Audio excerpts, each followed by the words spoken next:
noches, así comienza Minuto 1, bienvenidos y arrancamos con esta alerta, una revelación que hizo hace minutos el portal de noticias Infobae.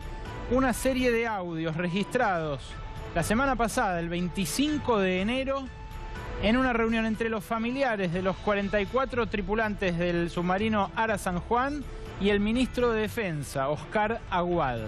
Audios que revelan momentos dramáticos, realmente estremecedor el relato que se escucha y los reclamos de los familiares a un ministro que se muestra una vez más realmente desorientado respecto de la suerte de los 44 submarinistas. Compartámoslo con ustedes.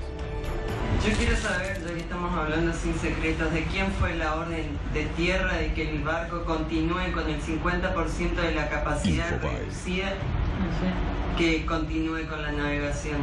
Bueno, ¿quién fue el que dio la orden de tierra? Eso lo estamos investigando. Y eso necesito saber quién fue el que dio. El buque se había quedado con la capacidad del 50% reducida.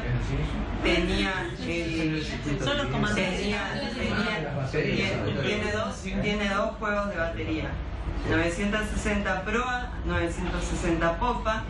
Se quedó sin la 480 y 480. Bueno, se quedó, perdón por el dato, se quedó sin un juego de batería, son compartimientos aislados, y la orden de tierra fue que continúen con el 50% de la capacidad del buque reducida, continúen la navegación establecida. Quiero saber de quién fue la orden desde tierra, y quiero saber si es verdad que desde tierra les dijeron que continúen la navegación con las condiciones del submarino, con esas condiciones. A ver, yo te digo esto. Porque hubiese preferido que mi hermana esté dando vueltas, soy marino mercante, con olas de 8, 9 metros y no explotada en el fondo del mar. Ese es el comandante del adiestramiento Villamide y López Maceo, son responsables de esto. Pero estamos hablando sin secreto, ¿quién fue el que dio la orden? Ellos, según el informe, murieron sin darse cuenta. Fue un caldo de cultivo, entró más agua. Hay un informe que no voy a revelar quién me dijo, que ustedes tienen que saber, que se pidió que se cambien las gomas del snorkel y se estiró 3 meses para adelante. Los mandaron con las gomitas del snorkel sin haber cambiado. Entró agua, las gomas de achique no pudieron achicar. Hicieron un caldo de cultivo para que el submarino explote. Necesito saber quién fue el que dio la orden para que mi hermana termine explotada en el fondo del mar y ahora no la encontremos. Es López Maceo, es el comandante. Y otra cosa, ¿cuánto va a durar esto? ¿Cuánto va a durar esto? ¿Años? ¿Cuánto? ¿Usted cuánto tiempo le queda al ministro de Defensa? Haga un decreto y para que el próximo gobierno continúe con la búsqueda y así dure 25 años. Tienen tanta afinidad con los decretos, hagan un decreto para que en 25 años encuentren el submarino. Esto no puede quedar así. Es la peor tragedia que pasó en la Argentina desde el hundimiento del Belgrano. Yo necesito que usted y el gobierno me den explicaciones de dónde está mi hermana. Y no sé qué fobia le tienen a las cadenas de comunicación. No vi al presidente con la entereza que tenía mi hermanita defendiendo a la patria. No lo vi apoyándonos. Es una vergüenza que tengamos que estar llorando. Es una vergüenza que tengamos que estar llorando con la Virgen y el Rosario y pidiendo por favor que nos dejen entrar a una cancha de fútbol con la bandera. Yo no lo vi al señor presidente dando su solidaridad con la entereza que tenía mi hermana. No lo vi. Cuando vino acá, vino vestido de fútbol porque había ido a jugar, miéntame, había ido a jugar golf. Y mi hermana está explotada en el fondo del mar. Y no lo vi solidarizándose. Y fíjese la cara de mi hermana, fíjese, con esa entereza quería verle. ¿Qué fobia le tiene a la cadena de comunicación? ¿Por qué no nos apoya? ¿Por qué tienen que estar llorando que por favor usted venga acá? Usted nos debe explicaciones a nosotros. La Armada nos debe explicaciones a nosotros. Ahora me viene a decir que mi hermana está explotada en el fondo del mar. ¿Quién fue el que carajo dio la orden de tierra para que ese maldito buque continúe con el 50% de la capacidad reducida su navegación a Mar del Plata? Era mi hermana y no lo vi el señor presidente con esta entereza. Bueno, yo creo que estás equivocada. ¿En qué estoy equivocada? El presidente desde el primer día estuvo... ¿Ustedes creen que...? Usted se enteró leyendo el diario. ¿Quién es la persona de confianza que usted tiene en Puerto Belgrano? Discúlpeme, Que señora. llame el teléfono, que le llame por teléfono. Discúlpeme, señora. La cantidad de países que vinieron a esta región... Yo agradecí y agradezco. ¿Y eso se lo debe al presidente, señora, que habló con los presidentes para que vinieran los barcos a la Argentina? ¿O se cree que eso vinieron de casualidad? El presidente desde el primer día estuvo detrás de esto, apoyando y además ordenando lo que había que hacer. Si hay alguien que se ha jugado por esto, le juro que es el presidente. Esos sollozos, esas lágrimas, esas exclamaciones, la falta de empatía del poder, la falta de sensibilidad para ponerse en el lugar del otro, desemboca en estas crisis.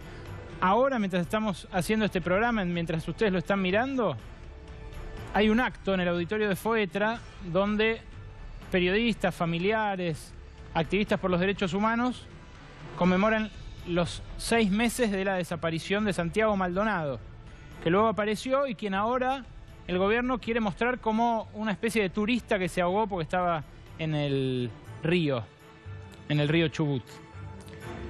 Lo que pasa cuando el poder le da la espalda a la sociedad es esto, estas escenas realmente desgarradoras.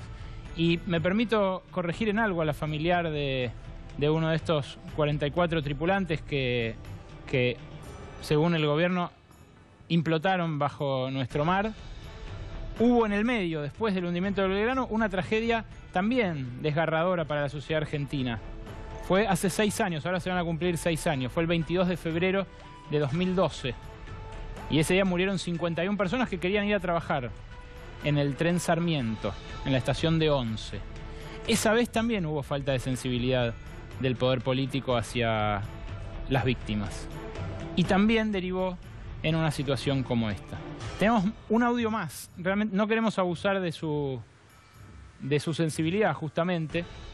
Pero hay otro audio que también muestra el momento que pasaron los 44 familiares exigiéndole respuestas a un Estado que, como bien decía recién esta señora, los atendió con ropa de golf. El presidente desde el primer día habló con el presidente de Estados Unidos, delante mío habló con el presidente de Rusia, pidiéndole por favor que nos ayudaran. Y gracias a eso, gracias a esa solidaridad del presidente y a su compromiso, nosotros tuvimos los barcos que vinieron a buscarlo. Desgraciadamente no hemos podido encontrar, y va a ser difícil. Y te quiero contestar esto de la responsabilidad.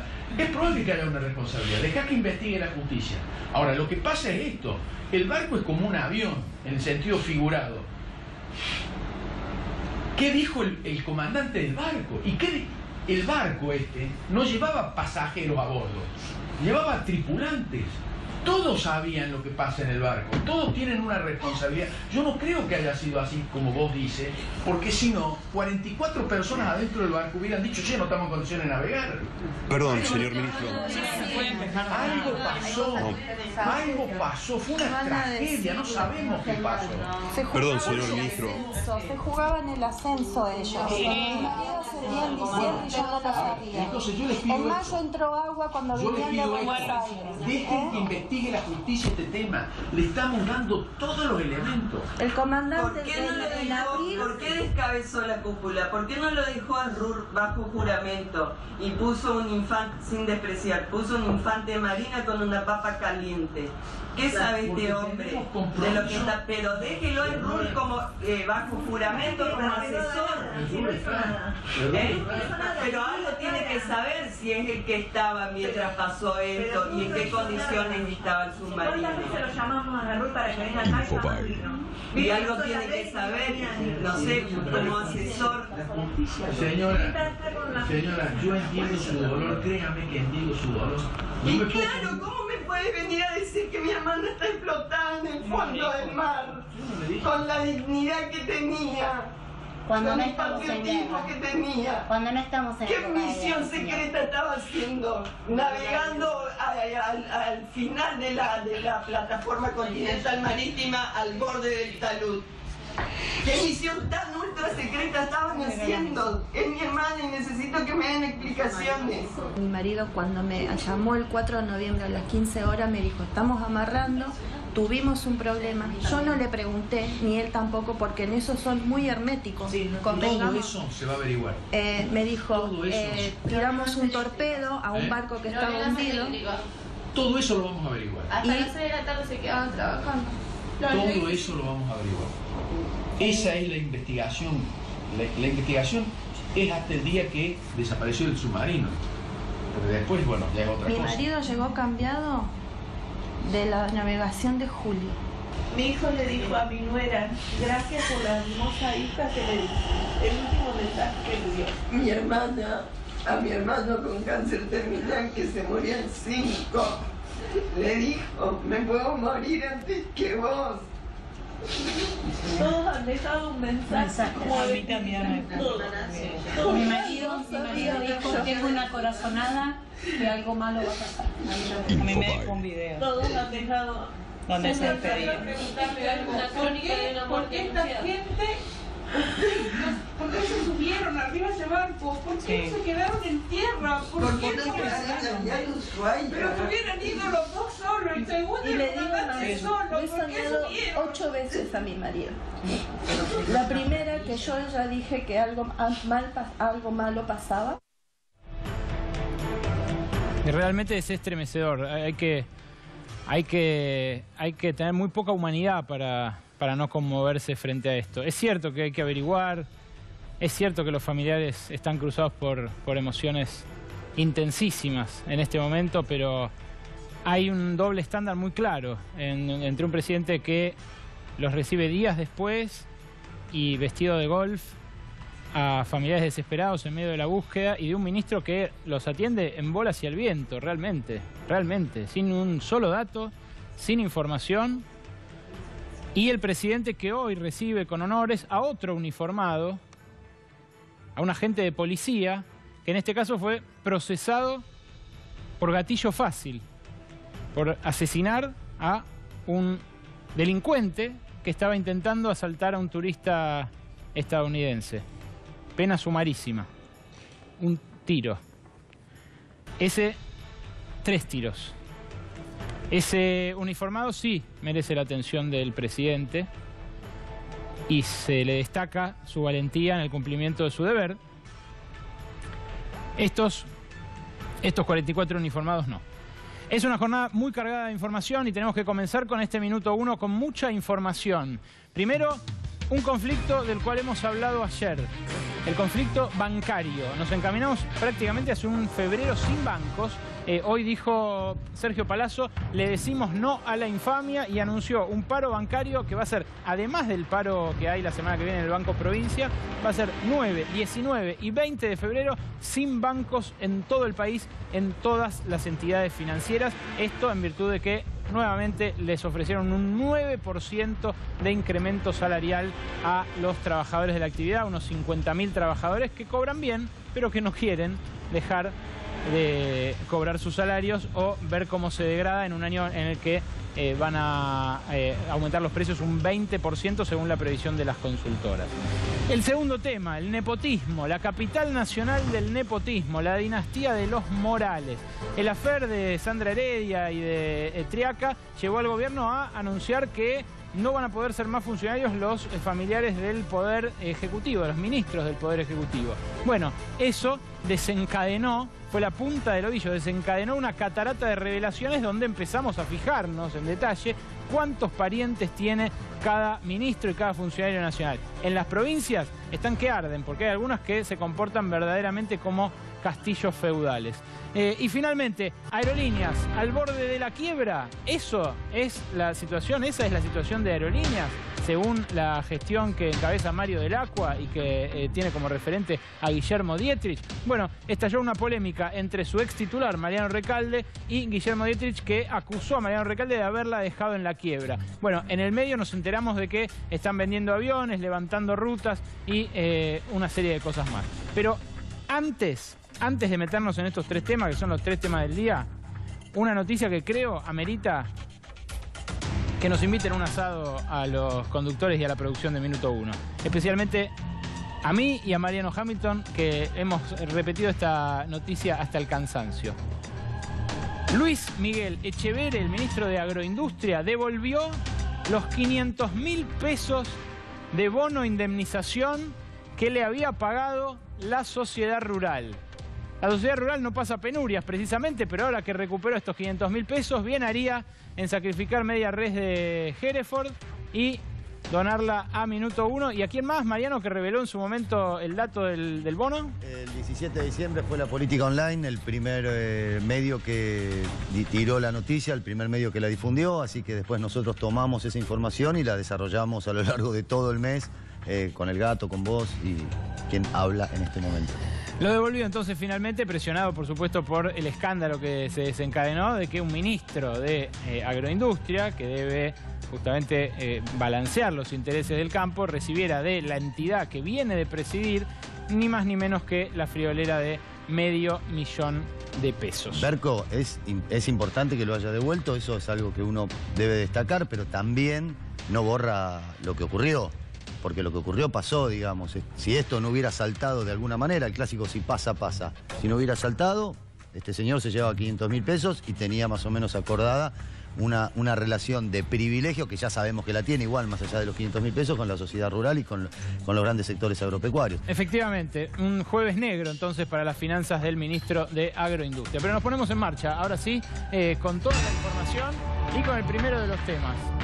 La bancaria, sindicato de todos los trabajadores bancarios de la Argentina, dispuso este cese de actividades. 3 días, 72 horas de paro, un febrero que para hacer trámites va a estar dificilísimo, durísimo. ¿Por qué paran los bancarios? Bueno, primero paran en el Banco Provincia la semana que viene por la violación de su caja jubilatoria, porque no hay otra palabra para describirlo, la perforación del régimen jubilatorio, según el cual los empleados del Banco Provincia aportan más de su salario a esa caja y luego se jubilan antes y con un poco más de plata. Ahora que ya hicieron los aportes, se van a jubilar igual que todos los demás y con la misma plata que todos los demás, algo que en el Código Civil figura prácticamente como estafa. Es la modificación que dispone el gobierno de la provincia y la situación que desemboca en un paro la semana que viene. Pero este paro, el paro nacional bancario, es por el 9% de incremento salarial que le ofrecen a los trabajadores del ramo.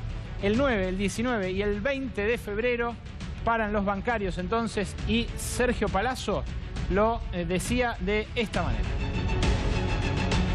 Ellos van sistemáticamente casi en un acto de provocación y repiten el tema del 9%. Por eso es que ante esa intransigencia hemos decidido tomar las medidas, porque ya hemos pasado diciembre y enero y no hay ni siquiera una modificación mínima para seguir discutiendo sin tomar una medida de fuerza. Nosotros históricamente nuestros trabajadores han percibido el aumento en un solo pago.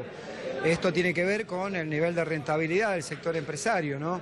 Es un sector que no es un sector que le vaya precisamente mal, al contrario, le ha ido y en este momento le va bastante bien. Lo que hacen también es partirnos nuestro acuerdo salarial cuando en realidad toda la vida se ha cobrado en un solo pago y es lo que estamos planteando, sostener ese criterio. No quieren discutir nada, van, se sientan y dicen 9% y se retiran, lo cual es un acto de provocación, acompañado por otras medidas que toma el Ministerio de Trabajo, que es el socio perfecto del sector financiero y no actúa como un equilibrio necesario entre las partes. Y cuando uno se sienta, y esto lo quiero aclarar, con algunos banqueros con los que tiene confianza o puede sentarse a discutir, les parece hasta una irracionalidad que ellos mismos estén ofreciendo el 9 cuando el gobierno ha marcado que su pauta inflacionaria va a ser el 15. Y ahí lo tienen. No es el rey de Mordor, no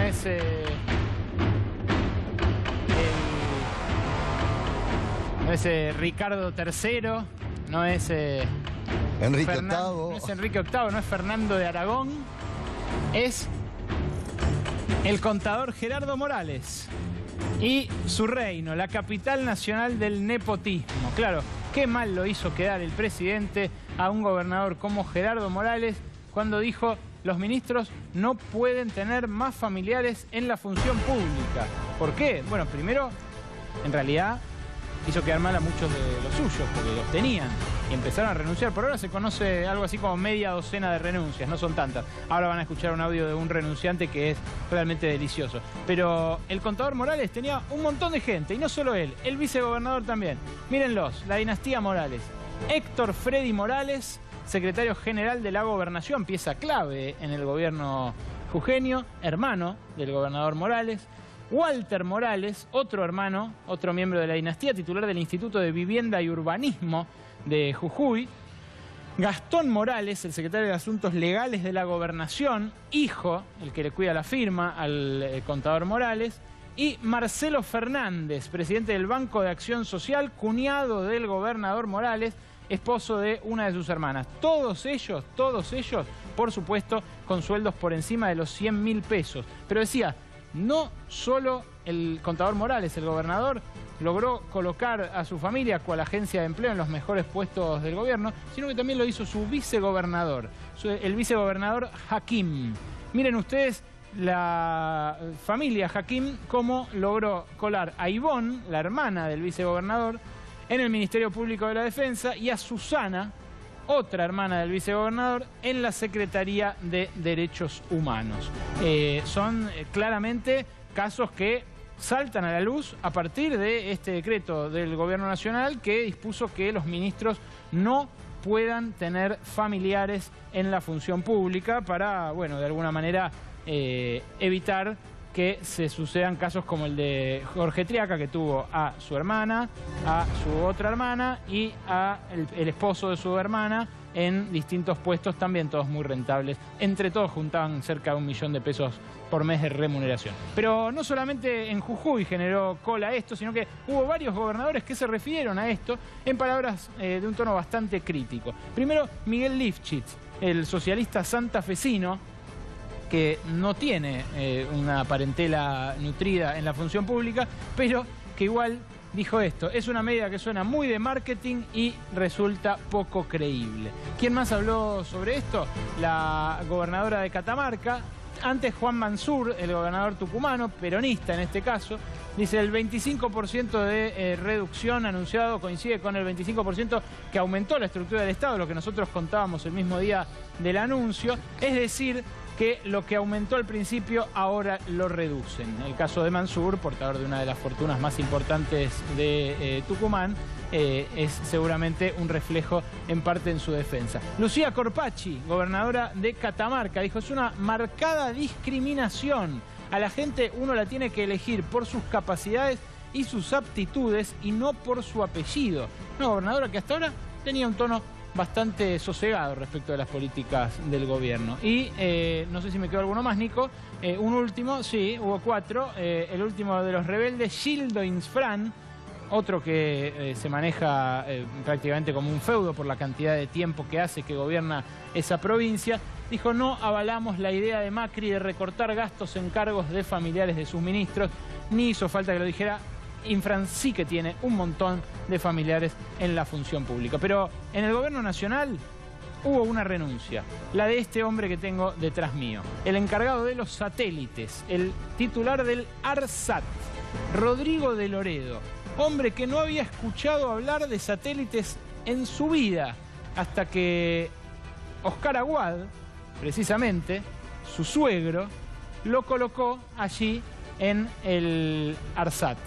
ARSAT en su momento dependía del Ministerio de Comunicaciones, que ustedes recordarán condujo Oscar Aguad, tuvo un célebre paso por allí cuando dijo que por internet en algún momento se iban a poder hacer diagnósticos clínicos, cosa que ya se hace un montón de tiempo, pero puso a de Loredo al frente del ARSAT. Y de Loredo hoy por radio dijo esto: está bien que se empiece a discutir al respecto. Habrá excepciones, habrán justos que paguen por pecadores. Algunos dicen que puede ser ese mi caso, que sean otros lo que lo digan por mí. Pero si te soy muy franco, y esto la gente lo sabe, cada vez que hay designaciones de familiares son más los acomodos que las excepciones. Probablemente después los casos más polémicos son de los familiares que tienen sus pergaminos y tienen su idoneidad demostrada y bueno, entonces estamos dando explicaciones o lo que fuera. Pero... Y consulta absolutamente de mi ignorancia, sin mala fe. ¿Cuál es su experiencia para dirigir ARSAT? No tenía ningún tipo de experiencia en materia de ingeniería en telecomunicaciones o vinculada a una empresa de telecomunicaciones. Como dicen los abogados, a confesión de partes, insólito audio de Loredo. Búsquelo por ahí, no me haga repetir, pero busque por ahí la parte especialmente donde dice prima el acomodo. Te soy muy franco, prima el acomodo en las designaciones de familiares. No hace falta tanto de Loredo, con irse mutis por el foro a su casa alcanzaba realmente. Pero para restañar tantas heridas, para restañar tanto estrés de inicio de año, a pesar de que las vacaciones del presidente fueron bastante prolongadas, el gobierno hace un retiro espiritual. El remedio para todos los males, se sabe, en el recetario PRO, es un retiro espiritual, en este caso en Chapadmalal. Y claro, hay uno de los estudiantes de los que se van a la residencia de Chapadmalal a tener este intercambio, este brainstorming, que viene muy golpeado, que es el que está en el centro. Jorge Triaca. Esto lo reveló el diario El Cronista Comercial. El colega Martín Torino dijo que este retiro espiritual va a durar 1 día y medio y se va a hacer en Chapadmalal igual que en 2016. La meta es dejar atrás el Triaca Gate. Feo se ve escrito así la palabra, ¿no? Sobre todo por la última sílaba de Triaca. Y recargar pilas para el año que arranca. El mandatario va a buscar también dar más respaldo al ministro de Trabajo, foco de críticas luego que la empleada de su hermano, Sandra Heredia, lo denunciara por una contratación en negro y que incluso el exdiputado la ubicara como interventora del SOMU. Esta es la realidad del gobierno en este arranque tenso de 2018 y esto es lo que nuestra producción tiene para regalarles. Y de acá, señores, sí, nos vamos al debate. Tenemos invitados para hablar hoy justamente de esta agenda tensa. Pero antes, lo de Luis Miguel Echevere, el jueves negro para las finanzas del ministro de Agroindustria, que devuelve los 500.000 pesos y que por eso nosotros los invitamos a seguirnos y a compartir sus opiniones con nosotros en redes sociales con el hashtag devolviendo, como se decía en la escuela, devolviendo. Ahí lo tienen. Esto publicó el ministro. En el día de la fecha procedí a transferir la suma de 500.000 pesos de mi cuenta personal, quien pudiera, ¿no?, a favor de la sociedad rural argentina. Corresponde a la devolución de igual importe que me fuera otorgado como reconocimiento extraordinario en su oportunidad por esa entidad. Y ahora viene lo mejor. De esta manera, cumplo mi deseo de ratificar mi firme e incólume vocación con la ética, legalidad y transparencia, priorizando la defensa de lo actuado, convencido de haberlo hecho con absoluta corrección.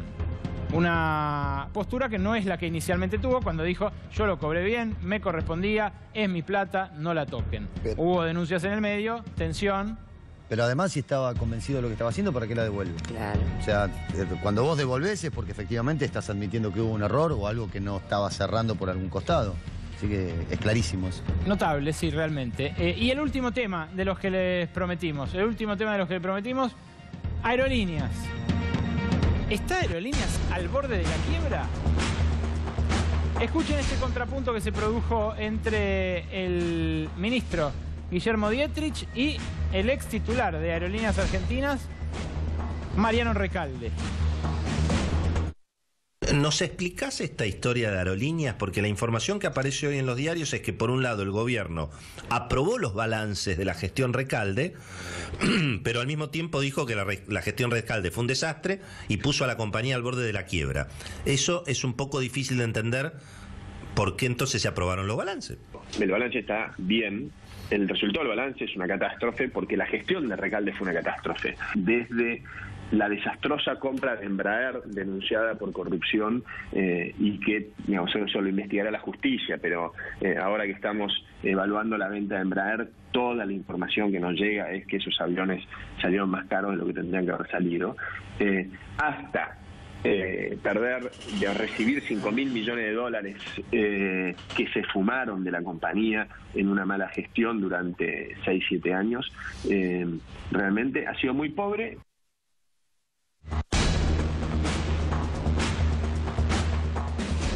Esto le contestó Mariano Recalde respecto de las acusaciones. Aprueban el balance, aprueban incluso los salarios de los directores, pero no aprueban la gestión. Hay una primera contradicción. Me parece que ahora que están cerrando rutas, ayer al mismo tiempo que hicieron esto, cerraron la ruta a Barcelona, fue el último vuelo a Barcelona, que anuncian la venta de aviones que son patrimonio de todos los argentinos para no sabemos qué, si achecar la empresa o si reemplazarlos por aviones alquilados. Esto es una clara maniobra de vaciamiento, de descapitalización, vender un avión propio para operar con aviones alquilados. Ahí está la plata que el Estado y que todos los argentinos con mucho esfuerzo pusimos para sacar adelante una aerolínea que estaba destruida antes. Contradice con lo que venía sosteniendo Isela Constantini y el propio Dell'Acqua cuando uno lo escucha y dice que Aerolíneas está en perfectas condiciones, que está para competir con las low cost, que va a seguir creciendo, que incluso cada vez necesita menos aportes del Estado. Me parece que no, son dos realidades distintas, o está al borde de la solución o está pujante, creciendo y mejorando cada día, incorporando los aviones que nuestra gestión programó, contrató y pagó las señas por adelantado. ¿Qué hilo conductor encuentra, diputado Leopoldo Moró, entre el audio que mostramos de Lara San Juan y esta situación de Aerolíneas? A ver, yo creo que el gobierno ha decidido marginar al Estado, dejar que funcionen a pleno las leyes de mercado, y en esa actitud de marginar al Estado no solamente hay un contenido económico que es propio del viejo liberalismo, hay un contenido político. Ellos no solamente vinieron a aplicar una receta económica, vinieron a modificar la estructura social de la Argentina, vinieron a modificar el rol del Estado. Ellos por eso atacan al sindicalismo, a la política, porque ellos quieren un Estado que gerencie sus propios negocios. Son una cooperativa de negocios y entonces, bueno, quieren que el Estado funcione en esa onda. Vos fíjate, todos los negocios que ha hecho el Estado desde el 2015 en adelante, invariablemente, o lo hizo con empresas vinculadas al grupo Macri de manera directa, o lo hizo con empresas que están vinculadas al grupo que domina el poder, Quintana, Lopetegui, etcétera, etcétera.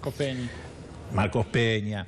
En el caso de Aerolíneas, ¿sabés cuáles son las deudas que mandaron a incobrables? Las deudas que tenía Avianca con Aerolíneas y el Correo Argentino con Aerolíneas. Las mandaron a incobrables. Bueno, digo, en todos los aspectos que uno aprieta sale pus. Y entonces la actitud hacia el Estado es esa, está solo para servir los negocios de la cooperativa familiar y empresaria que lo rodea. ¿Es así, Mendiguren? Buenas noches. ¿Qué tal? Buenas noches. No, estoy muy preocupado. Primero porque todo esto vuelve a distraernos de otro problema concreto, que es que Argentina no va a crecer, que Argentina sigue un ritmo de endeudamiento muy fuerte, que seguimos con despidos, que estamos apagando cualquier atisbo de demanda que pueda tener la economía para el próximo año. Que nosotros sepamos, hay dos demandas. La demanda externa, ni que hablar, analicemos lo que fue la gira del presidente. Yo creo que el canciller debería renunciar o por lo menos justificar cómo lo llevó a ese papelón. ¿Por qué? ¿Por qué? Claro, iba a preguntar exactamente lo mismo. Yo pocas veces vi que en una gira presidencial le cerraran tantas puertas en la cara al presidente. ¿Pero quién le cerró las puertas? Llegó a Rusia, habló con Putin, le quiso hablar de Venezuela, Putin miró para el otro lado. Pero no le habrán dicho, este tema avance o este tema no avance. Llegó a Francia, quiso hablar con Macron del Mercosur. Abiertamente le dijeron que no le van a dar las 199.000 toneladas de carne. Es más, le dijo, no vamos a avanzar si no se modifica el tema de la carne. Anunciamos con bombos y platillos la ronda de la OMC en la Argentina. Un fracaso estrepitoso. No se pudo firmar ni siquiera ponerle aranceles a la pesca clandestina. ¿Te puedo agregar algo que refuerza tu argumento? Hablaron de un posible acuerdo Mercosur-Unión Europea, sí. Salió el presidente de Europa y ayer la Comisión Europea decidió ampliar la investigación contra las exportaciones de biodiesel argentino. Que, no solamente, que es casi lo único que les exportamos. Si no solamente no pudimos avanzar en la carne. Bueno, eso en cuanto al mercado externo, correcto, sí. El frente externo que te puede decir cosas más. Pero ahora volvemos sobre la economía. Quiero ir con Sonia al tema sindical, porque estamos hablando del paro bancario, que por supuesto preocupa la situación de los bancarios, preocupa no poder hacer trámite durante febrero prácticamente, porque ya hay 72 horas de paro, más las horas de paro del Banco Provincia de la semana que viene. Pero con las clases, ¿qué pasa? Creo que va a ser un inicio complejo porque no hay paritaria nacional, porque el gobierno ha decidido incumplir una ley e intentar modificar una ley con un decreto, algo que es inconstitucional, que hemos denunciado. Estamos preparando ahora además una denuncia ante la OIT por incumplimiento de la ley, por el incumplimiento de 3 convenios de la Organización Internacional del Trabajo. Estuvimos haciendo también esta denuncia a nivel internacional, a la Internacional de la Educación, a los países miembros y a los sindicatos miembros de la Unión Europea que estuvieron en la discusión de lo que se llama la parte social de los convenios Mercosur, Unión Europea, y efectivamente la ronda fue un fracaso. Sonia, que se comentaba, concretamente, que no haya paritaria nacional, ¿qué quiere decir? ¿Que cuándo arrancan? Concretamente, ¿cuándo arrancan las negociaciones? Porque, digamos, puede no haber paritaria nacional, pero podrían ya estar negociando en la ciudad, en la provincia, en la Concretamente lo que quiere decir es que va a haber un ajuste y que la manera de hacer el ajuste es que no haya paritaria nacional para bajar el techo de demanda. Y creo que es claro, 2 ejemplos. El de los bancarios, las 2 primeras paritarias son la de los docentes y la de los bancarios. Con las 2 hay conflicto. Creo que lo que es un mensaje muy claro del Ejecutivo, de decir va a haber un techo en las paritarias.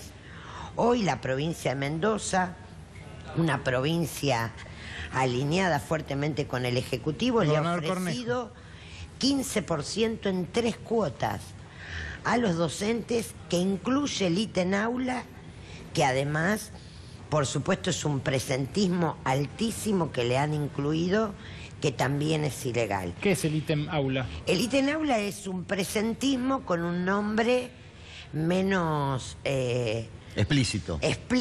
Pero que no se cobra si tienen parte de enfermo. Por supuesto. Un familiar enfermo. Porque la otra cuestión que se viene para nosotros, lo que nosotros entendemos es que lo que el Estado está pretendiendo en esta política de ajuste, de achique y de represión al conflicto social es que no haya aumentos salariales, golpear a los sindicatos que peleen y ponerle techo a la discusión. Aquí lo que se está discutiendo es el techo que le quieren poner a la discusión salarial, los despidos, la falta de crecimiento de la economía y lo que genera... Ahora, ¿hay algo en nuestro caso se expresa en la no convocatoria paritaria, en los otros sectores se expresa de otra manera. ¿Qué otras provincias ya están negociando, ya tienen una oferta sobre la mesa, además de Mendoza? Hasta ahora ninguna, porque aún las provincias que han tenido reuniones no ha habido propuesta salarial, que esa es otra consecuencia. No hay paritaria nacional que fije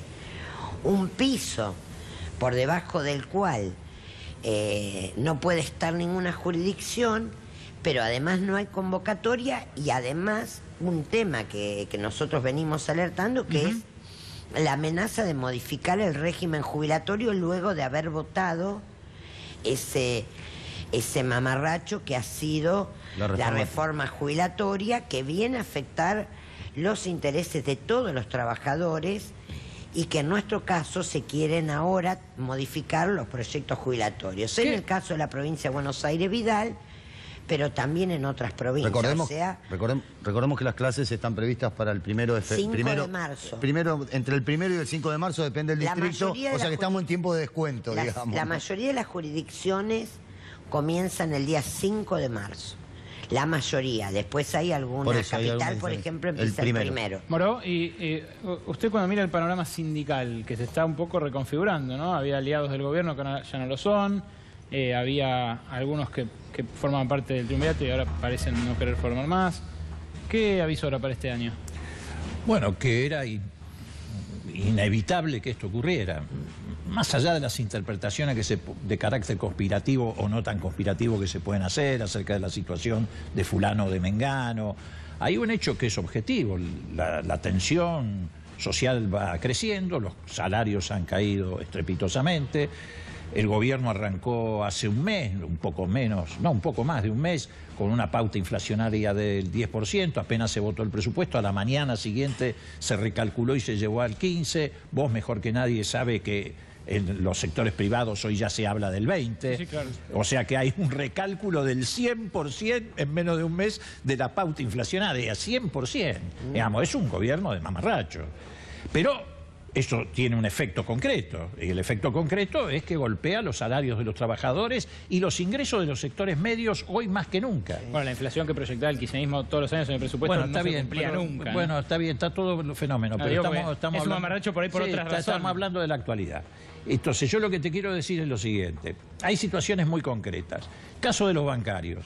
No solamente le ofrecen el 9%, que es, como dijo Palazzo, una provocación, sino que además de ofrecerle el 9%, le sacaron el 1% del aporte solidario que hacían los trabajadores bancarios con destino a la obra social, no al sindicato, a la obra social. O sea, desfinancian la obra social con lo que eso significa. Pero a la vez que le sacan a los empleados de los bancos ese aporte, o lo eliminan, le autorizan a través de una resolución del Banco Central a los bancos a aumentar un 50 o un 60% los cargos por la administración de cuentas, de tarjetas, etcétera. En el caso de los camioneros, el presidente en persona le dice a los camioneros: ustedes tienen que contribuir a que se reduzca el costo de logística. ¿Cuál es la contribución? Tienen que renunciar al 50% de lo que significa los aportes por antigüedad. Pero a la vez que le dice el presidente eso a los trabajadores, a los camioneros... Te aumenta la nafta, te aumenta el combustible. Te aumentan el combustible, te aumentan los peajes... La patente. Por eso, y te aumentan las patentes. Es decir, le dice, en todos los casos, le dice a los trabajadores: muchachos, ustedes tienen que hacer esfuerzo, y en todos los casos le dice a los grupos económicos más concentrados: muchachos, esta plata es para ustedes, generalmente porque son amigos y socios del presidente. ¿Es el costo laboral la clave de la falta de competitividad argentina, como dice el gobierno? ¿O no? Otra vez la discusión de los 90. Sí. Nosotros tenemos muy claro... Bueno, pero está vigente, Vasco. A ver, discutir que el salario, el poder adquisitivo, el salario, es el motor del mercado interno, es discutir la ley de gravedad. Vos me lo podés decir en el idioma que vos quieras. Entonces yo pregunto, sinceramente, ¿por qué un perito mercantil, con todo el respeto, se da cuenta de esto? Si vos estás diciendo que querés un techo de paritarias del 15, le acabás de sacar 100.000 millones de pesos a los jubilados, ¿me querés decir de dónde pensás que va a venir la demanda si simultáneamente hacés los números? Le aumentaste arriba el 60% el impuesto inmobiliario, la luz, el gas, el transporte. Hay un solo bolsillo. Y encima, con tanta mala fe, porque te dice, el jubilado tiene la tarifa social. Todos sabemos que ni siquiera el 19% de los jubilados tienen acceso a esa tarifa porque es imposible que lleguen. Quiere decir que ese jubilado que vos le dijiste, te voy a aumentar en marzo, y por inflación y no toda la fórmula, ya le dijiste la luz, el gas, el teléfono, el dólar, el transporte, es realmente, sinceramente, por eso preocupante. ¿De dónde cree que la economía va a encontrar demanda? Por supuesto, hay un sector que demanda, es el que está en Ezeiza colgado del ala de los aviones, que nos costó ya 9.000 millones de dólares que no tenemos. Entonces, como pero Vasco, todos los días del sector empresario aparece un actor diferente a decir que todo está fenómeno, que esto está funcionando fantásticamente. Pasó esto muchas veces en la Argentina, pasó. ¿Vos te acordás? Mirá, la convertibilidad, no quiero compararlo porque es distinto. Había muerto con la devaluación brasileña, ¿vos te acordás en aquellas épocas? Claro. Y sin embargo, todos lo sabíamos. Mientras te seguían prestando, el circo seguía, porque es un gran negocio endeudar a la Argentina. Ahora, un día te dijeron, ¿te acordás? No están los 1.230 millones de dólares del fondo y tuviste que poner el corralito. Y el mismo Federico Sturzenegger, acordate que era la mano derecha de Cavallo, nos dijo 4 meses antes que había que sacarle el 13% a los jubilados para de esa forma bajar el riesgo país y llegar a ser investment grade. Y nos había dicho también que estábamos con el sistema financiero de los más sólidos del mundo, que cumplían las normas de Basilea Plus, ¿te acordás? El blindaje. Entonces yo pregunto, cuidado, ¿será que siguen teniendo esa visión y nosotros vemos una realidad? Pero que insisto, yo no soy economista, yo sé hacer zapatillas y telas, pero esto es del sentido común. Mirá, en Luján, la cooperativa eléctrica tiene relevados 3.000 comercios. La última factura de electricidad la pagaron solamente 600 comercios. Perdón, 800. 2.200 comerciantes no pagaron la última factura de electricidad. Y ahora se ha hecho una asamblea donde todos decidieron no pagar la próxima factura. Sí, va a haber un apagón general. Va a haber un apagón general. No, le van a cortar el servicio. Bueno, lo que pasa es que esto va a ir creciendo. Sí. A ver, en abril acá hay gente que no va a poder pagar los servicios, lisa y llanamente, porque con el salario del año pasado, en el mes de abril, donde salvo estas dos paritarias que ni sé si van a estar resueltas, la gente ¿cómo va a afrontar todos estos aumentos? Eso le voy a preguntar, Sonia, el salario promedio o el piso que establece esa paritaria nacional del año pasado, ¿cuánto es? Para ver cuán desactualizado quedó. 11.000 pesos. 11.000 pesos. Con el 20%. Ese es el salario que fija la paritaria, digamos que fija sin paritaria. No, ahora, ¿cuántos docentes, para graficarlo, porque es obsceno realmente que hablemos de 11.000 pesos. No, pero además te lo pongo en contexto. Con estos aumentos de tarifa, sí, con maestras que sus esposos están siendo o compañeros o familiares siendo despedidos en un contexto de ajuste. O sea, las políticas son las mismas que en los 90 y a mismas políticas es el mismo desenlace. Bueno, nosotros esta historia la vivimos. Hay una serie de aumentos que todavía no se produjeron, que son los derivados de la devaluación, del peso que subió el dólar. Se están produciendo en estos días. Preguntale a los alimentos. Exacto, ahí tenés. ¿Y sabés dónde lo tenés? Empieza a producirse. Donde los jubilados que vos le dijiste que lo ibas a salvar ajustando por inflación, que tienen el 80%, 70 y pico de su consumo en alimentos, ya tuviste un 25% de aumento. En remedios. Es tan claro, a ver, hay cosas que son difíciles de explicar, ¿viste? Que tenés que... Pero esto es como no ver una vaca en un baño. Sí, sí. Es decir, es tan claro que estás diciendo... Alcanza con ir al supermercado. Es muy simple. ¿Cuántos en el supermercado? A mí, creo que lo conté ayer, un supermercadista me dijo que las listas que le llegaron de los proveedores grandes, de las 3 multinacionales que dominan el consumo masivo, fueron entre el 5 y el 15% de incremento las listas de esta semana, que todavía no lo llevaron a la góndola, por eso digo que va a seguir. No habiendo retenciones, todo lo que fue el sector agropecuario, por aumento de devaluación, va a precio. Claro. Lo que hemos logrado, en los últimos tiempos, la gente no ha tomado conciencia. Vos te acordás lo que nos costó salir de la dolarización de la economía argentina para volver a operar en pesos. Bueno, ahora volvimos a dolarizar las tarifas. Volvimos a dolarizar el combustible, y ahora le queremos vender hasta los kioscos, los cigarrillos, la gran novedad que vendan dólares. El dólar kiosco. Que es el camino a la dolarización de la economía otra vez. Sonia, le quería preguntar una cosita, Sonia. ¿Qué pasó con aquella famosa desafiliación compulsiva que propuso la gobernadora Vidal, Sonia? O sea, ¿qué repercusión hubo? Hubo un gran rechazo de los docentes, la verdad. ¿Pero se inscribió gente, no se inscribió gente, renunció gente, no renunció? Nosotros no tenemos chequeado, es más, que por lo menos nuestro sindicato de base en la provincia de Buenos Aires, que es el SUTEBA, se ha afiliado más gente, porque eso genera mucha bronca, porque lo que están generando, en el caso de nuestro sindicato, un sindicato que tiene elección directa, que hay elecciones, o sea, que hay listas, hay oposición, hay distintas conducciones en en la mayoría de las provincias, hay seccionales de un signo y de otro. En el país también hay una gran democracia interna, hay congresos con mucho debate, hay plenarios con muchos debates, hay corrientes internas que se expresan. Eso generó un rechazo unánime, porque la verdad, primero, en el caso de nuestro sindicato, de los sindicatos de base etcétera, no existe la afiliación compulsiva, en ninguno. Usted se afilia si quiere o no, y en muchas provincias hay sindicatos únicos y en otras hay varios. Así que se puede afiliar a cualquiera de ellos.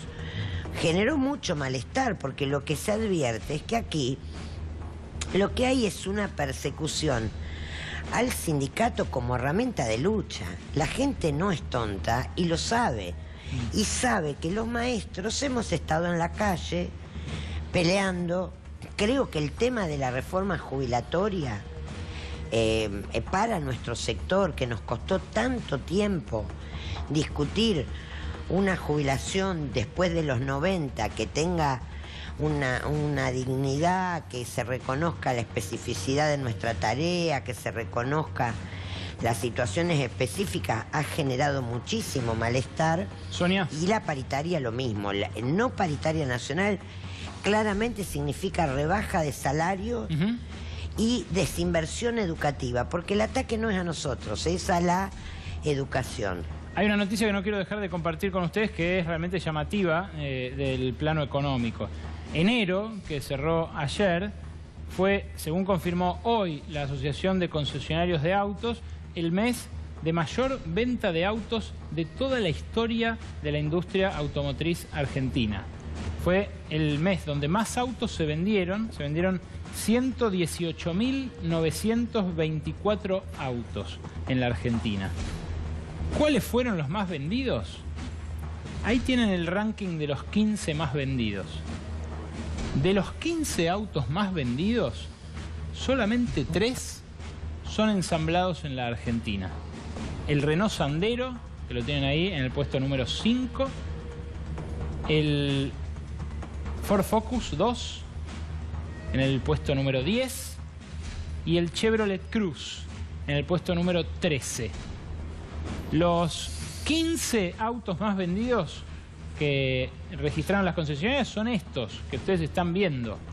Son, en su abrumadora mayoría, 12 de 15 autos brasileños. Brasil está... Las plantas... Ahora te quiero preguntar tu opinión a vos específicamente, Vasco, pero déjame decir esto. Brasil está en una crisis terminal económica desde hace un tiempo largo, desde hace 3 o 4 años. Sus precios están deprimidos. Su mercado interno está deprimido y entonces no compra los autos que produce la Argentina. La Argentina se especializó, porque así lo decidieron las grandes multinacionales del rubro, hay 11 que tienen fábrica en Argentina, decidieron especializar a sus plantas argentinas en pick-ups y en autos medianos o grandes. Y pusieron las plantas de mayor escala, los autos que más se venden, autos chicos, en Brasil.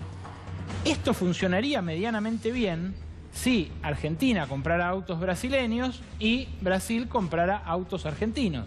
Hay un acuerdo para esto, porque los dos países pagamos más caros nuestros autos que en Estados Unidos, por ejemplo, donde hay libre importación, o que en México o en otros países donde hay libre importación, lo pagamos más caros los autos a cambio de tener una industria. Pero claro, acordamos entre los dos socios grandes del Mercosur que nosotros les compramos a ellos, ellos nos compran a nosotros. ¿Qué pasa desde hace 2 años? Nosotros les compramos cada vez más a ellos y ellos no nos compran nada a nosotros. De las 11 terminales que hay instaladas en Argentina, solamente 2, sobre todo una, que es la que tiene planta en Zárate, que siempre produjo mucho, que es Toyota, pero solo 2 cumplen con el acuerdo Flex, ese acuerdo que hay entre Argentina y Brasil. Las otras están importando a lo loco y vendiendo a lo loco autos. Es una buena noticia para el que se compra un auto. Ahora, para el país, en términos productivos, Vasco... A ver, yo hay 2 temas que es importante en esto ver. Primero, que lo que todavía se fabrica en la Argentina tiene como máximo una integración del 25%, que dice que hasta los argentinos importados. Ahora vos fíjate en términos... Perdón, uno de cada $4 de valor de un vehículo es importado. Partes argentinas. Las otras 3 son importadas. Son importadas. Entonces, pero además, en términos macro, vos tenés una sociedad que no tiene demanda, que estamos todo lo que acabamos de hablar recién, y vos fíjate lo que acabas de decir. La cantidad de recursos, de demanda de argentinos que se va a pagar salario brasileño. Claro, pero algo Cuando de demanda hay entonces. Esa es la pregunta que van a hacerse. Como te dije, también en Ezeiza anda Ezeiza. Los aviones salen colgados del ala. Está bien, pero estos no son autos de ricos. Hay Chevrolet Electronics, hay Volkswagen Gol. Pero por eso que hay grupos, no todo está mal, donde vos cuando hoy tenés que cubrirte, el auto siempre es una inversión en la Argentina. Como también crecieron las propiedades, a través del crédito, que también podemos hablar el peligro que está significando este crédito que se está dando en la Argentina, ¿no? Pero lo más importante es, si tenés, por eso, ¿qué necesita hoy la Argentina? No dudemos, demanda. ¿Qué necesita? Que la economía traccione. Por el ajuste, vos sabés que es el círculo vicioso. En este caso también necesita un poco de gestión, porque el ministro de la Producción se dedica a eso, a evitar que nos madruguen las fábricas de autos. Pero lo que pasa es que ellos están todos muy cómodos con el endeudamiento. Todos estos déficits los cubre el endeudamiento. Y entonces funcionan en esa lógica. Dicen, no hay problema, esto lo cubre el endeudamiento. No solo no hay problema. Caputo trajo un bono de 9.000 millones. Justo lo mismo que se fue por la fuga de turismo. Pero Leopoldo, no es que no hay financiando. Exactamente. No es que no hay problema, es que el plan es ese. No es que no hay por supuesto, problema. pero ellos dicen, vamos, sigamos para adelante. Total, heredamos un endeudamiento muy, muy bajo. Tenemos todavía colchón para llevar adelante esta política. Fíjate, Financial Times de hoy te dice que después de Turquía, el segundo país que tiene más volatilidad externa por el nivel de deuda es la Argentina. ¿Por qué? Porque acabo de decir, yo tengo bajo porcentaje sobre PBI. Estados Unidos tiene el 100%, pero es una economía que anda. Vos acá tenés un 40% que es infinito porque la economía no anda, porque la economía no genera. Cuidado con esas cifras. Esto yo lo iba a destacar. No sé, Nico, si armamos finalmente esa placa, pero la verdad que el dato lo publica el Financial Times, pero es un dato del Instituto de Finanzas Internacionales. Es la entidad que reúne a los grandes bancos del mundo. Que los grandes bancos del mundo, que son los que te están prestando, te digan que sos el segundo más vulnerable junto con Turquía y... Porque ves que no tenés capacidad de generar dólares. Si vos tomás dólares, pero generás dólares... Pero no hay capacidad de repago. Si estás importando zapallitos, seguimos importando manzanas, 15 kilómetros de cola para cruzar a Chile a comprar todo, hasta el pan. Yo me acordé de vos, jugo de naranja de la Florida y yerba brasileña, Canarias, en el supermercado. Y Estados Unidos nos dice, el biodiesel no te lo compro más, y como dijo Leopoldo recién, en Europa, que estamos tratando de instalarle 190.000 toneladas de carne, nos dijeron, esto no, te llevo a 79. Y el biodiesel que te estaba entrando, te lo vi investigar. Nos martillamos los dedos todos los días afuera, ¿no? ¿Va a haber, ustedes dos que son diputados, va a haber actividad en el Congreso este año o lo clausura? Si es por el oficialismo, no. Yo creo que el oficialismo, después de la experiencia de la ley previsional, decidió avanzar, gobernar con decreto y represión. ¿Y qué va a pasar con el megadecreto, Leopoldo? Bueno, el martes se reúne la comisión bicameral. Si todos los sectores de la oposición que han dicho que van a rechazar el decreto o el megadecreto lo hacen, puede haber un empate de 8-8 y puede desempatar a favor el presidente de la comisión, a favor del decreto. ¿Y entonces cómo sigue el trámite? Bueno, nosotros todos vamos a reclamar que vaya a los plenarios, al plenario del Senado y al plenario de la Cámara de Diputados. Teóricamente, ustedes saben, la dinámica de la política es otra cosa, pero teóricamente, numéricamente, habría condiciones para rechazar en los dos ámbitos, en diputado y en el Senado, el decreto. Pero ellos van a avanzar por ese camino. Pero si en comisión, perdón mi ignorancia, pero si en comisión del presidente dice 9-8... no, bueno, pero hay dictámenes, hay una opinión de mayoría y una opinión de minoría. Igual va a la Cámara. Sí, eso va al recinto. En el recinto, teóricamente, reitero, hay condiciones, si toda la oposición cumple con su compromiso, de rechazarlo. Pero además nosotros en términos de funcionamiento hemos decidido, va a haber una reunión de bloque el martes que viene, precisamente unas horas antes, vamos a decidir bajar todos los miércoles al recinto. Y si el gobierno no promueve sesiones, vamos a pedir sesiones extraordinarias todos los miércoles, porque está clara la intención del gobierno de dejar al margen al Parlamento, claramente. Bueno, la paritaria docente se anuló con un decreto de necesidad y urgencia, posterior al megadecreto. Pero entonces la reforma laboral, ¿ustedes creen el gobierno no la va a impulsar ya? ¿Ya está archivada? Yo creo que el gobierno la quería para Davos.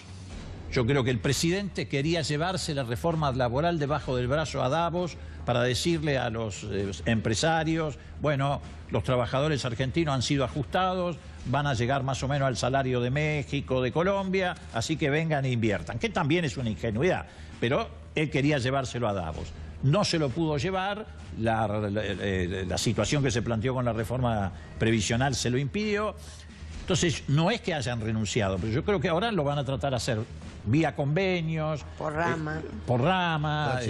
Dicen también que me parece que no van a venir con una reforma laboral. O lo harán, como dice el Vasco, probablemente seccionándola en pedacitos. Pero me parece que ellos no van a arriesgar en el Congreso. Espérame algo, Alejandro, pasamos algo. Vuelvo al meollo del tema. Hay una situación difícil este año, estamos todos, pongamos el tema partidario, económica, social, difícil. Institucional. Es cuando más tendrías que llamar a un diálogo, cuando más tendrías que dialogar o intentarlo. No, intentan quebrar el radicalismo, cerrar el Congreso, van encima a tensar más. Seguimos con la grieta en una situación como la que tenemos. Eso te iba a preguntar, ¿al empresariado le conviene unos sindicatos más débiles o le conviene triaca en esta situación? Lo peor que a vos te puede pasar como empresario es no tener interlocutor. Te puede gustar más o menos el que tenés. Y la gente en la calle, además. Y no tenés, pero cuando vos querés un sindicato representativo, un movimiento obrero que pueda contener, sino, ¿con quién hablas? ¿Con quién negociás? Entonces, esto del desprestigio que yo creo que se está siguiendo al sindicalismo, porque todo, hay buenos sindicalistas, buenos malos, empresarios, políticos, hay de todo bueno. Pero ir contra la institucionalidad de la representación de los trabajadores es muy grave en una situación de un país que no da para tirar manteca al techo, ¿no es cierto? Y yo te pregunto, inversiones. El año pasado, la única inversión que creció el 600% fue la financiera, la especulación. La productiva cayó el 6%. Entonces, cuando vos podés ir a Davos, vos tenés que los de Davos te escuchan y no preguntan, y no saben dónde hay un negocio en la Argentina sustentable. No, saben que en la Argentina hay un negocio, pero un negocio financiero. El negocio está ahí, no puesto en la Hablando de calle, movilizaciones, ¿ustedes el 22 de febrero van a estar allí? Nosotros vamos a estar, la Central de Trabajadores de la Argentina va a estar. Nosotros creemos que hay que generar unidad en la acción, creemos que tiene que haber una expresión del movimiento obrero que plantee la cuestión de la defensa de las paritarias libres y sin techo, la defensa del salario, la defensa del trabajo. Creo que también tiene que incluir contra la represión a la protesta social. No nos olvidemos lo que ha pasado en las anteriores movilizaciones. Ha habido represión incluso de jóvenes que ni siquiera estaban en la movilización. Nosotros vamos a terminar de definir la forma en que va a adherir CETERA. El día 6 tenemos un plenario con los secretarios generales de todo el país, donde vamos a plantear lo del 22, pero también el plan de lucha de CETERA de cara a lo que entendemos va a ser un inicio del ciclo electivo muy complejo en todo el país, muy complejo. Y reiterar que hemos denunciado internacionalmente y que una de las cuestiones que dicen, el gobierno habla de los países serios. Bueno, los países europeos, a los que ellos llaman países serios, lo que dicen es que no se entiende la falta de diálogo social o de paritaria. Sonia, eso en cualquier país, a vos te puede fracasar una paritaria, pero no que no te convoquen. ¿Cuánto tiempo hace que Y yo, que milito en el sindicato muchísimos años, que tuve el primer cargo de representación institucional en mi provincia en el año 98. Pero antes fui delegada de base. O sea, 20 años. ¿Recuerda algún momento en donde haya semejante grado de beligerancia entre un gobierno y el sector sindical? Con los docentes, los 90 y el menemismo fueron terribles. Ah, y los 13 paros del Alfonsín. Sí, pero... Estoy hablando desde el gobierno hacia los sindicatos, no desde los sindicatos hacia el gobierno. Estoy hablando de otra cosa. En el caso nuestro particularmente no tuvimos ese nivel de agresión en el alfonsinismo. Sí tuvimos conflictos salariales porque en ese momento, especialmente al fin del alfonsinismo, nosotros estábamos planteando la paritaria nacional en un contexto muy complejo. Pero yo hablo del tema judicial, pedir que se desafilien de los gremios. Hay como una especie de... Porque aquí hay un plus que tiene que ver con las amenazas a Roberto Baradel nunca investigadas, con la agresión del ministro Finocchiaro, que está citado al Congreso de la Nación, y espero que explique cómo su gobierno firma una paritaria, yo justo la traje, donde habla de la paritaria nacional docente, firmada por su gobierno, no por otro gobierno, un año, y al otro año dice que la ley no existe. Un acta paritaria que habla de la paritaria nacional docente. La verdad que eso es lo que no se entiende.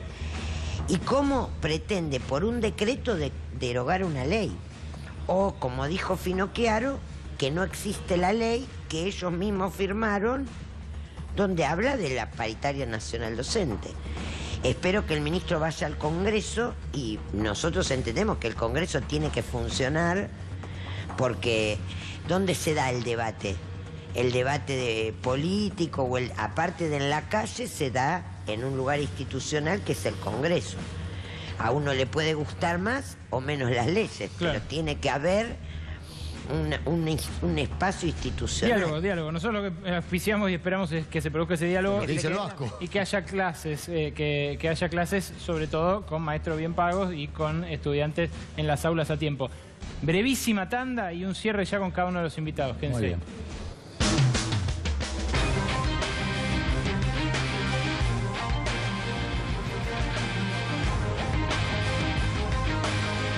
Paro bancario, entonces, 72 horas durante febrero. Paritaria docente ausente, como dirían las maestras que toman lista. Y conflicto en puerta allí. Crisis por el nepotismo en las provincias que se revelan ante el decreto del presidente Mauricio Macri. Y una situación conflictiva en lo gremial por el choque y la ruptura entre el gobierno y Hugo Moyano. Un febrero que asoma tenso, ¿no, Moro? Un febrero que asoma tenso. Yo creo que a lo que decía recién el Vasco respecto a que todos coincidimos que la situación económica es muy grave, la situación social más grave todavía, yo le agrego también la situación institucional. El país está desquiciado. ¿Por qué digo esto? Bueno, hoy pasó algo gravísimo. El Estado decidió promover el desprocesamiento, y era el querellante, promover el desprocesamiento de los dos fiscales que estaban siendo procesados por encubrimiento en el caso de la AMIA. El Estado argentino decidió promover el desprocesamiento de una maniobra que estaba filmada, una coima que pagaba un juez a un supuesto arrepentido, en este caso Tejeldín, con la colaboración de los fiscales, filmada. Y paralelamente se quiere inventar un encubrimiento por el memorándum de Irán. Aquella maniobra la hizo el menemismo para impedir la candidatura de Duhalde a presidente. Estamos hablando de Müller y Barbacia. Pero claro. Bueno, digo, están desquiciados, tenemos presos políticos. La semana que viene la Cámara tiene que resolver la situación de Zanini. Zanini no fue mencionado por Nisman en la denuncia, que es un disparate la denuncia, pero ni siquiera lo mencionó. El fiscal Polichita no lo imputó. Lo visitó al fiscal, y esto lo digo con toda responsabilidad, Bonadío en el despacho, y le dijo, no, pedime la detención, así lo hago sufrir un poquito acá. Entonces el juez resolvió por sí meterlo en la causa, procesarlo y llevarlo a prisión. Sin declarar. Yo le digo acá a los tres camaristas que tienen que resolver la situación de la Sala 4 la semana que viene, piensen en su propia dignidad. Es un disparate, está desquiciado el país. Gracias, Moro. Sonia Leso, entonces, ¿expectativas para el inicio de clases? Bueno, un inicio conflictivo y ya que el gobierno está repensando o parece que repiensa algunas situaciones y hay algunos cambios de escenario, bueno, que recapacite sobre el decreto 52, que retome la paritaria nacional, que convoque al diálogo y que evite un conflicto que está en puerta en caso de que no se convoque, porque va a ser el tema central, no solamente por los salarios, sino por el presupuesto educativo, que también hemos indicado en el Congreso cuando estuvimos antes de la votación en el presupuesto, que además había bajado el presupuesto educativo. Con Hay lo cual, 33 días, ¿no? O sea, los 28 de febrero, y 5 hasta que arranquen las clases. En Capital menos, Sí. en Capital arrancan el primero. Pongamos entre 28 y 33 días. ¿Alcanza ese tiempo para que lleguemos a negociar si le pone voluntad Por negociadora? supuesto, si hay voluntad política, por supuesto que sí. De hecho, el gobierno lo ha demostrado. La paritaria que se firmó en el primer año de este gobierno, 2016. hubo una paritaria donde no hubo conflicto. En todo el país. Prácticamente hubo muy pocos Sí, claro. conflictos Que provinciales. arrancaron, pero que arrancaron a discutir en diciembre. Sí, pero de todas maneras, en realidad la resolución, si bien se empezó a discutir en diciembre, la resolución de esa primer paritaria del gobierno de Macri fue en los últimos 15 días, con lo cual si hay voluntad, acá el problema es la voluntad política. Si el gobierno pretende desinvertir en educación, si el gobierno no le importa la educación pública, si el gobierno quiere que haya menos escuelas, menos estudiantes y malos salarios docentes, en contra de todo lo que dijo en la campaña, porque el otro día estaba viendo un video de María Eugenia Vidal donde decía que un maestro tenía que ganar 40.000 pesos. Así que, evidentemente... Listo, firmen ahí. Pongan el video y fírmenlo. Y sin el 60% de inflación. Claro. De Mendiguren, ¿qué año nos espera en materia económica? Difícil, pero lo más difícil es si el gobierno sigue por este camino. La confrontación, la grieta, sirve para ganar elecciones. Va a ser pésimo para gobernar. Convocar al Congreso, seguir el ejemplo del 2016 en el Congreso y lo más importante, paren con estos aumentos. No puede haber aumentos que vayan por encima de la recomposición salarial. Por dos motivos. Por la injusticia de esto y después porque no se van a poder pagar. Entonces, esto es inmediato. Paren esta locura de aumento. Vamos a mostrar, antes de irnos de vuelta, la placa de los autos más vendidos de enero. La placa de los autos más vendidos de enero. Es realmente llamativo. Fue el mes de mayor venta de autos de la historia argentina. 118.000 vehículos en solo 31 días. Se sabe que en enero suelen registrarse muchos autos vendidos en diciembre, ¿no? Pero si uno hace 118.000 dividido 31, ve que se vendieron casi 4.000 autos por día. De esa lista que estaba viendo recién en pantalla, ¿saben cuántos son nacionales? 3. El Sandero, el Focus y el Chevrolet Cruz. Todos los demás son autos importados en un contexto de problemas de balanza comercial que están llevándose muchos dólares puestos. Se nos acabó el tiempo. Quiero preguntarle, antes de irnos, a Leopoldo Moró, si estamos a las puertas de un conflicto interno en el bloque del Frente para la Victoria por una situación sentimental. Pero vos estás desquiciado también, como el país. Estás más o menos como el país. ¿Bendice entonces, Moró? No, yo de temas personales no hablo. Moró dice que está desquiciado, eso yo dice hablo Moró. de política. Muy bien, entonces, la felicitación para Moró por su hija. Y el abrazo para Está desquiciado. Agustín Está Rossi desquiciado. también. El abrazo para La Agustín realidad. Rossi también. La realidad, mañana a las 9 aquí en Minuto 1, como todas las noches, con Gustavo Silvestre de vacaciones, acá con Mariano Hamilton y conmigo, cuidándole el rancho al gato hasta que regrese. Hasta mañana.